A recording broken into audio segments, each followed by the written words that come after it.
Dzina la Atate ndi la Mwana ndi la Mzimu Woyera. Amen. Chaulere cha Mbuye athu Yesu Khristu ndi chikondi cha Mulungu Atate ndi chiyanjano cha Mzimu Woyera zikhale nanu nonse. Zikhalenso ndi mzimu wanu. Abale anga okondeka, takumana lero lachinayi pano pa tiyankhuleni Ambuye. Lero Mulungu atitananso kuti tiyende mkuwala kwake, koma kuti sitingayende mkuwala kwake ngati sitizilemekeza maudindo anthu ena. Lero Mulungu watipatsa danga loti sinkhe kumalemekeza udindo wa ena. Mawu athu oyamba achokera m'buku la Exodo 32 ndime yake ya 7 kulekera 14. Mawu amuthengo wabwino tiwalenga kuchokera muthengo wabwino wa Yohane Woyera, Yohane mutu 5 ndime yake ya 31 kulekera 47. Tipemphere. Atate amphamvu zonse ndi amuyaya, munatipatsa maudindo a mdziko, maudindo mu mpingo ndi maudindo osiyanasiyana malonso osiyanasiyana. Wayigwira ntchito zathu zonyengerera la Lent tizindikire kulemekeza udindo wa ena kuti tidzuke ndi kukhala naye limodzi. Pempha zimenezi mwa Yesu Khristu Ambuye athu. Amene akutiwerengera mthenga wabwino komanso kutigawira mawu ndi Reverend Father Mathias Modilamu kuchokera ku Our Lady of Fatima Parish, Salima, mu Archdiocese ya Lilongwe. Ambuye akhale nanu, akhalenso ndi mzimu wanu. Mawu amuthenga wabwino monga adalembera Yohane Woyera. Ulemu kwa inu Ambuye. Ngati ndizichitira ndekha umboni wanga ngosakwanire. Pali winawo ndichitira umboni, ndipo ndikudziwa kuti umboni umene iye amandichitirawo ngoona. Inu nomwe mudatuma amithenga kwa Yohane Mbatizi, ndipo iye adachitira umboni choona. Sikuti ine ndikudalira umboni wa munthu, koma ndinena kuti izi kuti mupulumuke. Yohana anali ngati nyale yoyaka ndi yowala, ndipo inu mudafuna kukondwerera kuwala kwake kupaka nthawi. Koma ine ndili mboni woposa Yohane. Atate ndipatsa ntchito zimene ndiyenera kuzichita, ndipo ntchito ndikuchitazi zikutsimikiza kuti Atate ndiwo adandituma, ndipo Atate omwe amene adandituma andichitira umboni. Koma inu simudamve konse liwu lawo, maonekedwe awo simuwaona. Mawu awo sakhala mwa inu chifukwa simukhulupirira amene Atate adamtuma. Mmaphunzira malemba mozama chifukwa maganiza kuti mpeza moyo osatha, ndipo ndi malemba omwewo amene akuchitireni umboni.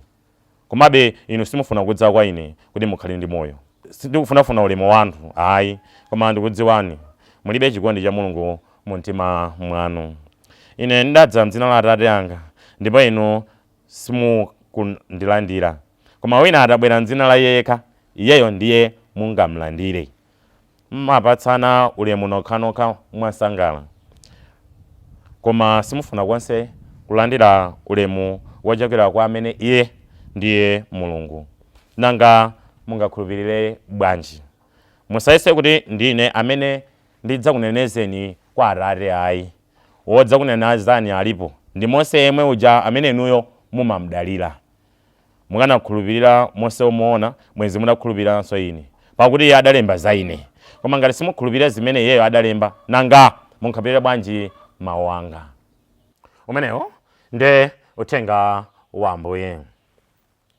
Ulemu kwa inu Ambuye Yesu Khristu. Tsiku lachinayi lomwe tufuna tiyende mkuwala kwa Yesu Khristu.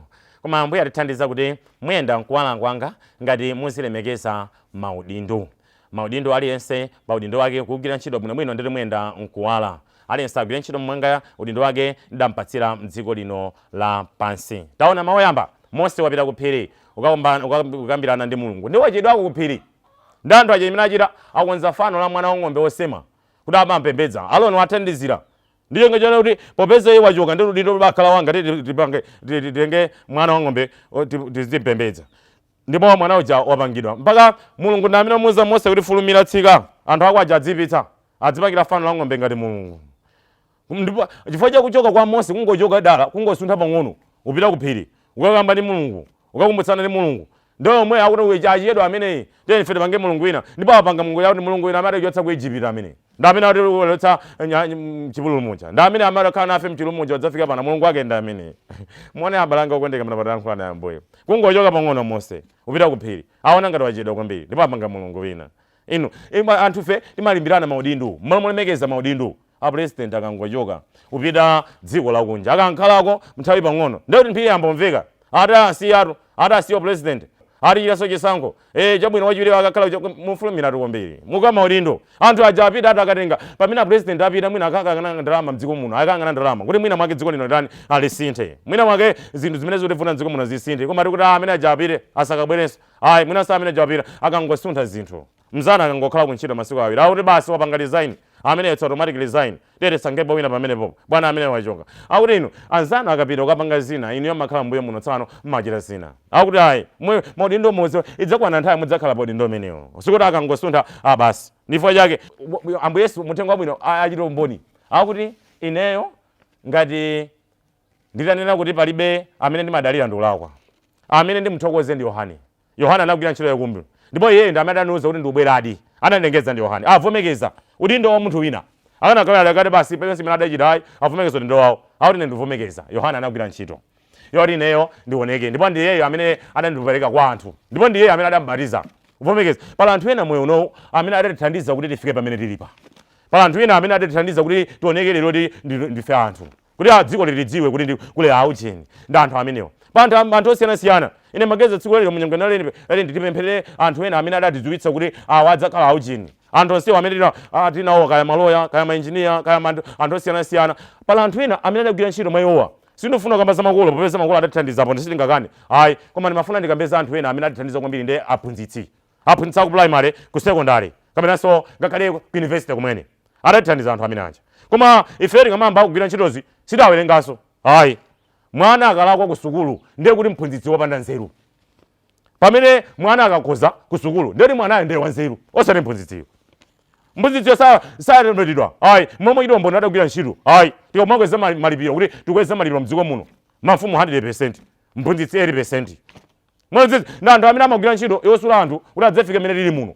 kuti ifike mene muno anthu amene amakhala agwira ntchito mphunzitsi maloya kanika amangotipita ku ndende zaka zitatu mwakhe ku ndende akadokotala kamene anesi matenda akakanika amangoti Mulungu amukonda munthuyu osandalephera ndine ayi pamene aphunzitsi nthawi zonse sayamikiridwa pala anthu ena mdziko muno amene amagwira ntchito kwambiri pala anthu ena mumpingo amene amagwira ntchito kwambiri pala anthu ena amene ana amene aulandira ulimbitso ana oyamba olandira ifeyo moti tilemekeza aphunzitsi tonse aphunzitsi amene amaphunzitsa anawa timati mwana anga ndi wanzeru wadziwa msanga koma aphunzitsi mwayiwala akuti pa nthawi zina zake zimene simulemekezwa ndi anthu ena mmona ngati anthu osathandiza ndifo chake Ambuye Yesu Khristu muthenga wabwino akuti ndiudziwa ndachilombo koma tsono ndimafuna ndikuwuzeni kuti sikuti popeza ndine kuti Yohane adachilombo ndineyo ndiyo ndine munthu wotsika kwambiri ayi inu osawadzitenga kuti mwinaso sadziwali ine ndine munthu wopambana Yohaneyo fo ineyo ndine munthu atoyera ndine mwana wa Mulungu Atate ndineyo ndi Mzimu Woyera magwira ntchito limodzi ndiye siku Yohaneyo ifo Ayuda amatama kwambiri Yohane ifo amene akagwira ntchito kwambiri